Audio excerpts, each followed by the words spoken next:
detours, and development. All of that will then just build upon itself and continue that momentum that we're seeing down here. Long-anticipated improvements to Irving Boulevard are getting started. Find out about the changes on the way.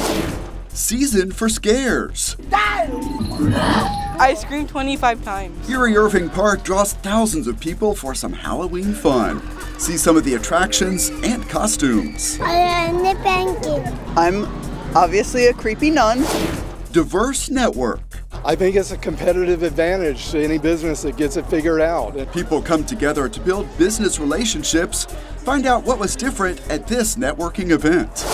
Plus helping teens become safer drivers and honoring the service of veterans. Now on City Source.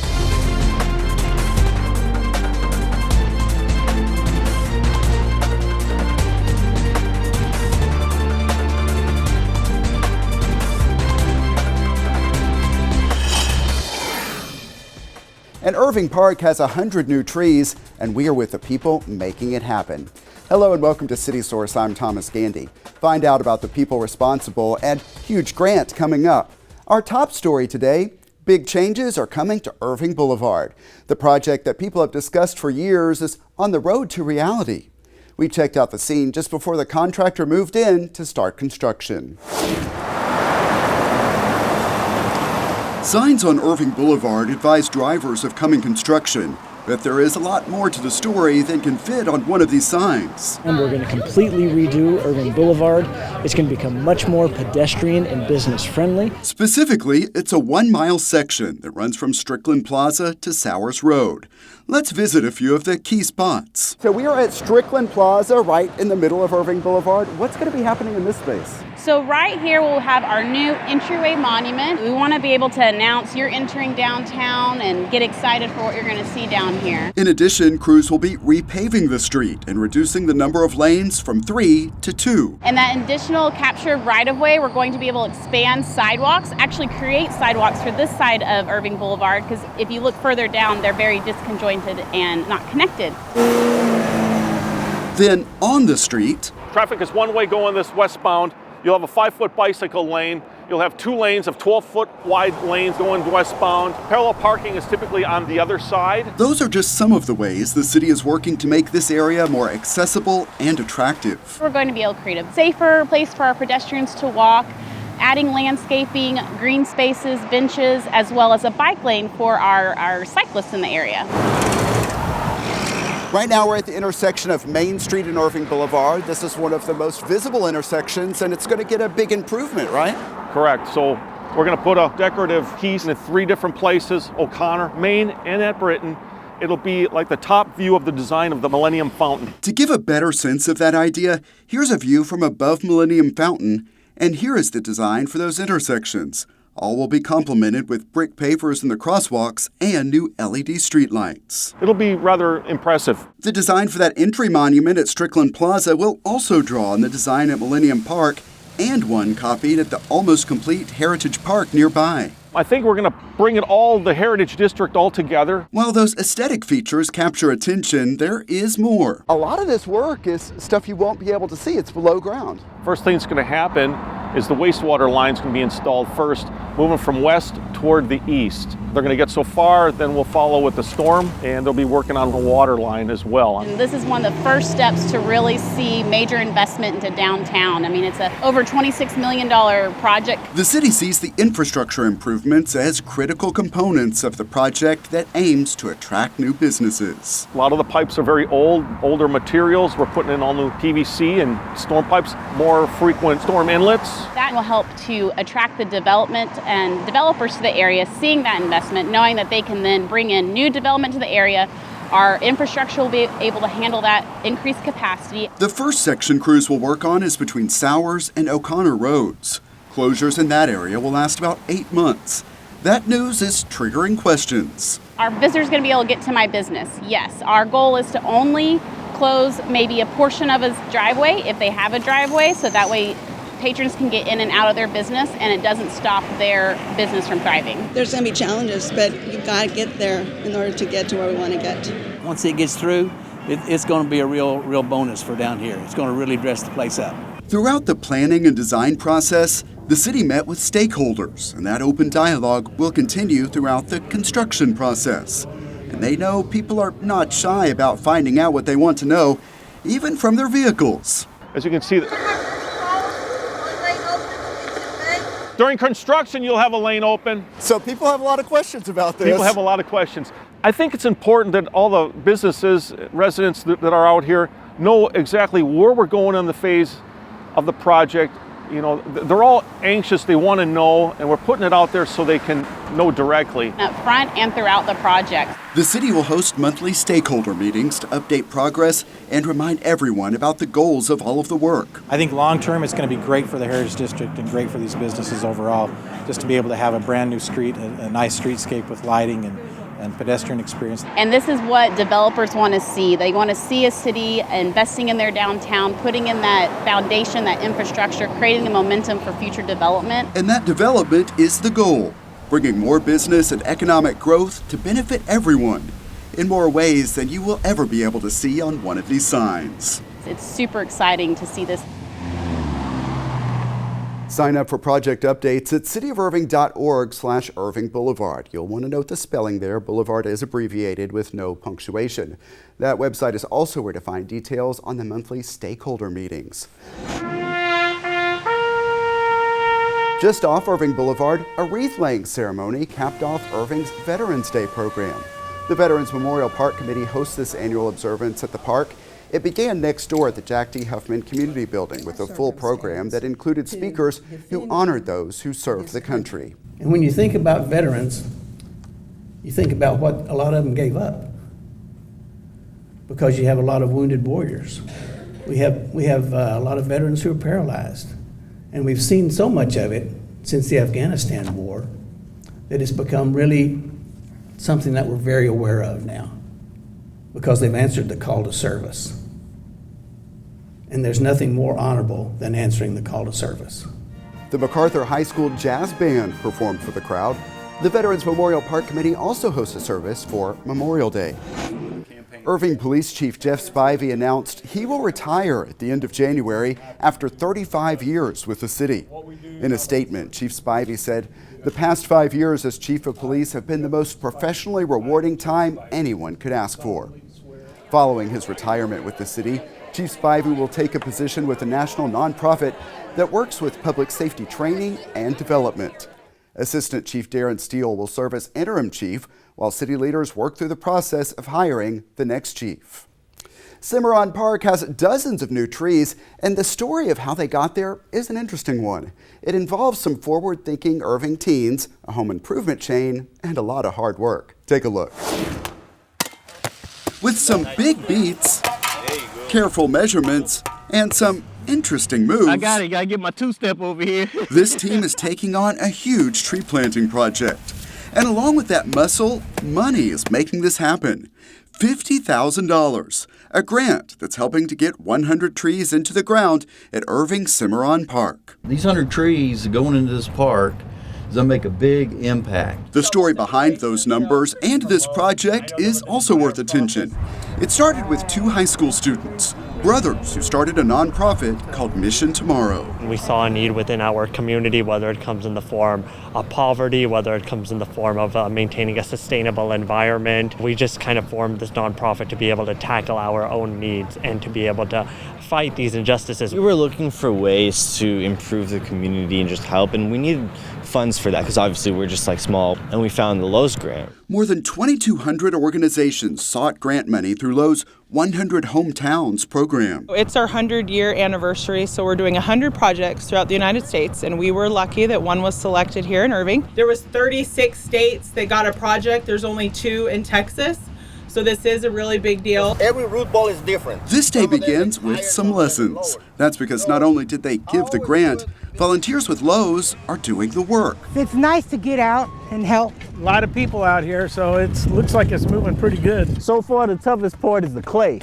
We got a little bit of clay mixed with that soil, but that's definitely not going to stop us. This is community buy-in at its best. to get people out, get their hands dirty, planting a tree. It's a nice park.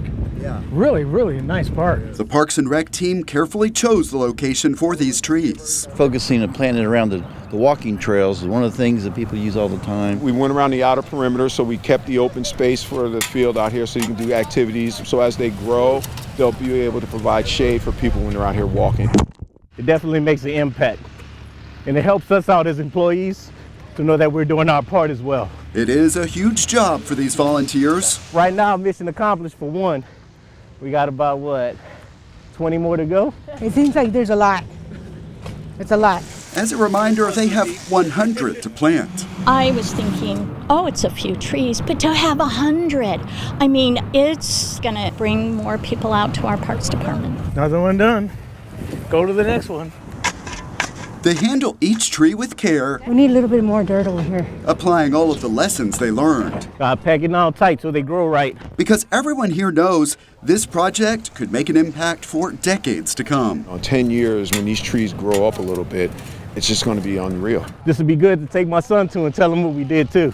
Leave a little bit of legacy in the area. And perhaps this project will encourage others. I enjoy volunteering. People of all ages who want to make a difference. We just want to give back to the environment. Even at our age, we're able to do so much. We're definitely the next leaders of the world. We're definitely going to be the ones that take up the mantle, and the actions that we take now will definitely influence the next generation and future generations after that. For now, they are all happy to see this one project taking root at Irving Cimarron Park. All right, it's going to be on to the next one. Keep Irving Beautiful looks for volunteers to take on projects throughout the year. Reach out through cityofirving.org/KIB.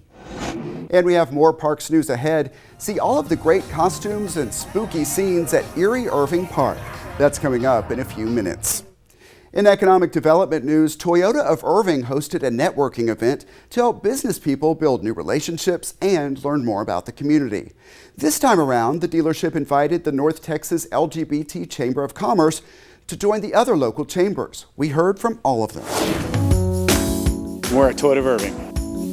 So we have a multi-chamber mixer tonight, since we're super excited. Not only do we have the Greater Irving Las Colinas Chamber of Commerce, we have the Irving Hispanic Chamber of Commerce, but we also have the LGBT Chamber of Commerce here as well. So all three chambers are here at this mixer. It's really empowering, it really is, to work with the other chambers, because for us, you know, it's always about getting a seat at the table, and equality is very important for the community. Well, I think it's bringing the community together, in this case, bringing our chambers together to be able to network and get to meet new people. I think that is a great opportunity for Irving to show how diverse the inclusion and opportunity is here in Irving, Texas. We're in business to sell to everybody. You know, we love all our customers, we love employees. We all do better when we're all part of the mix. A lot of food out there.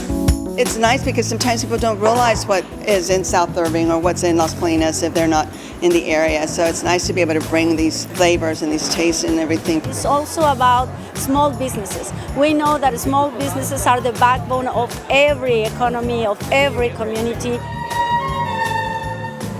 By human nature, we all want to be together. So I think it's just important just to show that, you know, we're getting back to some sort of normalcy. So I'm here representing Canine Companions for Independence and my service dog, Misha. Yeah, that's it. Hold. It's a wonderful opportunity to have Canine Companions here in Texas, in Irving for that sake. Otherwise, I'd have to travel all the way to California to get a dog. We're Jewish Family Service of Greater Dallas, but we are social service and mental health for anyone in need.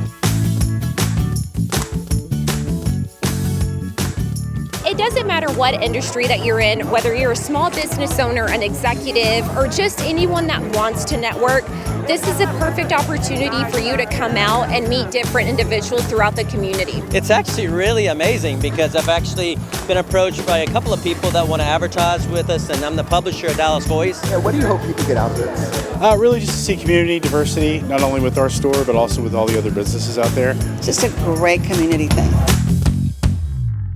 Yeah, and while we're talking about the Chambers of Commerce, the Irving Hispanic Chamber's annual awards gala is coming up On December 11th, it will be at the Irving Convention Center. This year's theme is Irving Goes Hollywood, and tickets are available through the Hispanic Chamber's website. Some Irving teens learned potentially life-saving lessons, how to stay safer on the roads. AAA Texas and Irving Parks and Rec teamed up to host the annual Teen Driver Safety Fair at Lively Point Youth Center. Speakers covered a lot of important topics, including distractions, speeding, seatbelts, and more. Some of those speakers offered personal testimony after having lost loved ones in car crashes. Irving police brought goggles that the teens could wear to simulate what it's like to be under the influence. The goal of all of this is to help young drivers make better decisions. Staying with the traffic safety topic, this month the state of Texas marked a terrible milestone: 21 consecutive years of daily deaths on Texas roads. November 7th, 2000 was the last deathless day on state roadways. The Texas Department of Transportation says about 10 people die every day. When you hear that we average 10 deaths a day on our roads for 21 years, how can you not take that personally? And how can you not take responsibility for that? We have to be less complacent, and we have to start to take ownership, not just for ourselves, which is a great start, but we also have to take ownership of the well-being of those that are around us. And it may be a stranger. TxDOT shared some images of crashes involving road crews and first responders, but a new social media campaign the agency is launching is for everyone. TxDOT is encouraging people to spread the word online using the hashtag #IndTheStreakTexas. You see it there on the screen. Reps say most crashes are preventable, and the goal is 0 deaths. In other news, Irving City Hall and the adjacent parking garage are getting a new look. You can see crews are painting them gray. While the work is underway, visitors to City Hall may notice temporary closures of some entrances, but access to the building will remain available throughout the improvements. Now to a super fun event that seems on its way to becoming a fall tradition: Eerie Irving Park. The Parks and Rec team transformed Trinity View Park for a one-night special event to celebrate the season of scares. Organizers estimate 4,000 people turned out, and this is what they saw. Scary sights and creative costumes.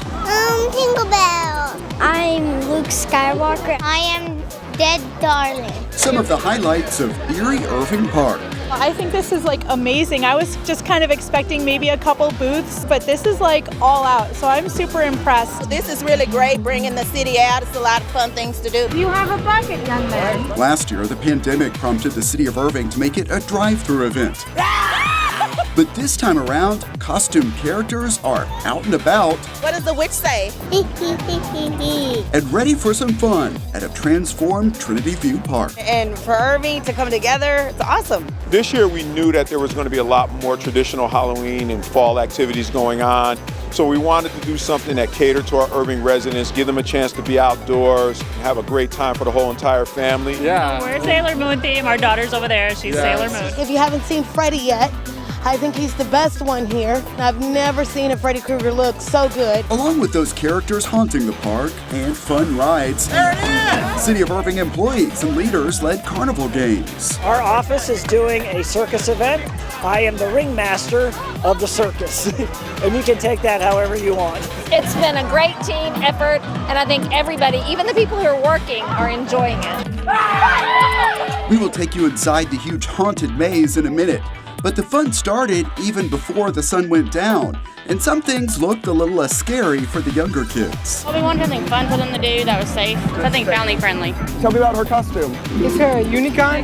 She likes unicorns. I think it's a really great event. I think it's really neat to be able to see our community come out together, see our staff put everything together to do this, work really hard to provide an event like this in the fall for our residents in the city. It's the right thing to do. There are plenty of places people can pose for pictures they can share from this event, including at this big setup by Irving's Communications Department. And the theme this year is Sanderson Sisters. So the whole Hocus Pocus universe is represented in the booth that you see behind us. It's just fun to be able to come out here and get to see the residents that live in our community and give back and have some fun. And they are just getting started. Still a lot to do. Yeah, I mean, I think we've been here for almost an hour and we haven't even touched the surface of it yet. I'm feeling like I should go to sleep late. This is a great place. We do things for our citizens as we care about our citizens. Care and scare. Check out this haunted maze full of spooky scenes. I screamed 25 times. I almost died in there. And what do you think about the ones that were chasing you? Scary. They were super scary? Come on in! I think I want to go again. So I think we might do it like 2 or 3 times. Tell me, what's the secret to scaring someone in there? Well, it's really sneaking up on people, you know, hiding in the shadows. I'm getting scared myself sometimes. Do you make any kids cry in there? Well, I don't think I personally made them cry, but there were some kids crying. We try to keep the crying to a minimum. She was part of the haunted wedding scene that ended with a fun reception. And this would not be the only dancing we would see. Back in the center area, the good times include line dancing with some supersized scarecrows. And then we found one mom who is a solo act. Kinda thought nobody was watching. A lot of ways to have fun, at least for most. She's not into Halloween. This is not her favorite thing, so she's very frightened tonight. She's not feeling it. But for the rest... Oh, it's great. I had no idea Irving did this. This is so awesome. And a lot of people went home with more than just memories. There is the candy. Tic Tac, Smarties, and some Reese's Pieces. And the final event of the evening, a pumpkin giveaway. They got to take one home any way they could get it there. And maybe start thinking about next year's Eerie Irving Park. It's a lot of good times. We're having a great time, and we look forward to continuing it year after year. Hope you can tell we had a lot of fun out there. And with that behind them, the Parks and Rec team is looking ahead to the next big event. And this one will be for the holiday season. Heritage Park is opening it up soon, so we're going to have holidays at the Heritage, which is going to be the first inaugural event at that park, starting off with new holiday tradition here in Irving downtown. So we're really excited about that. The celebration, called Holidays at Heritage, is set for December 4th through 18th. Let's go through some of the specific events. Everything gets started with a parade through downtown Irving on December 4th at 6 p.m. The theme is Rudolph, Light the Way. After the parade, there will be live music, food vendors, and a tree lighting at Heritage Park.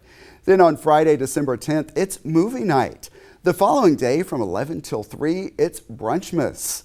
On Friday, December 17th, it's another movie night. The following evening, events wrap up with Christmas karaoke and games. Everything is happening at the new Heritage Park. Find more details on all of this at irvingevents.org.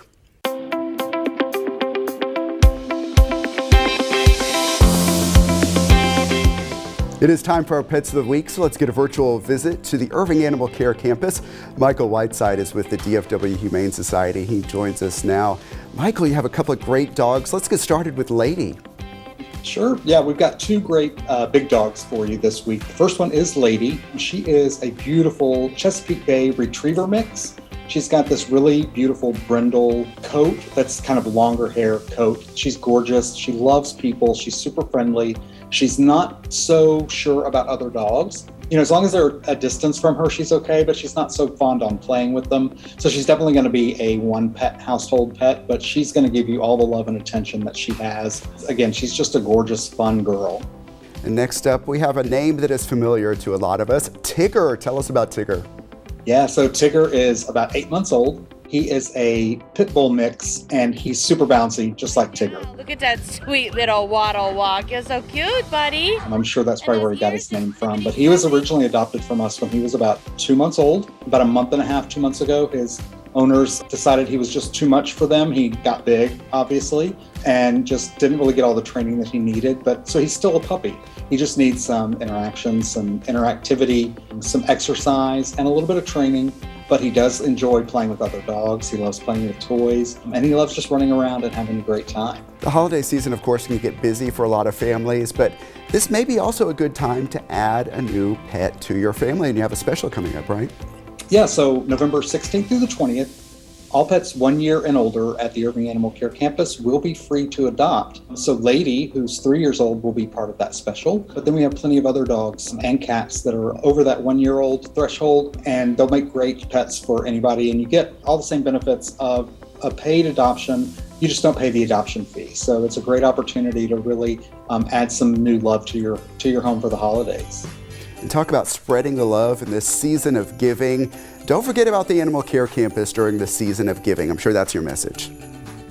Yeah, it's kind of hard to believe that we're already about to head into the holidays, but we will be starting our Comfort and Joy Drive on November 30th, and that will run through January 4th. And that's a great opportunity for you to donate blankets and toys that can be used by the animals here in the shelter. But you can also do food, treats, cat litter is always a great donation item for us. Just anything that can help the pets here at the shelter, that'll be a great opportunity from November 30th to January 4th.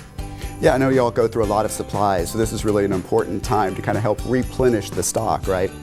Yes, definitely, because we tend to have lower adoption rates, so we have more pets in the shelter throughout that month. So all the supplies that we can get just help all of our funds go further. All right, Michael Whiteside, thanks so much for being with us today. And thank you, Thomas. Appreciate it. The Animal Care Campus is located at 4140 Valley View Lane. Check out the websites you see on your screen for hours and to see more adoptable animals.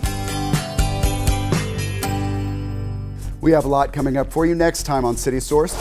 We have kept you updated throughout the expansion and reconstruction of Heritage Park. Now it is time to open. See coverage of the debut. And firefighters get some training on new equipment at the Irving Grand Prairie Joint Fire Training Facility.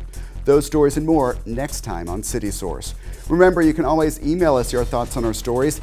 The address is ictn@cityofirving.org. Also, find us on YouTube. Our channel is at youtube.com/thecityofirving. Subscribe and you can get notifications when we upload new videos, and we always appreciate the likes and positive comments. That's it for this edition of City Source. Thanks for watching. Stay healthy, have a great Thanksgiving, and we'll see you next time.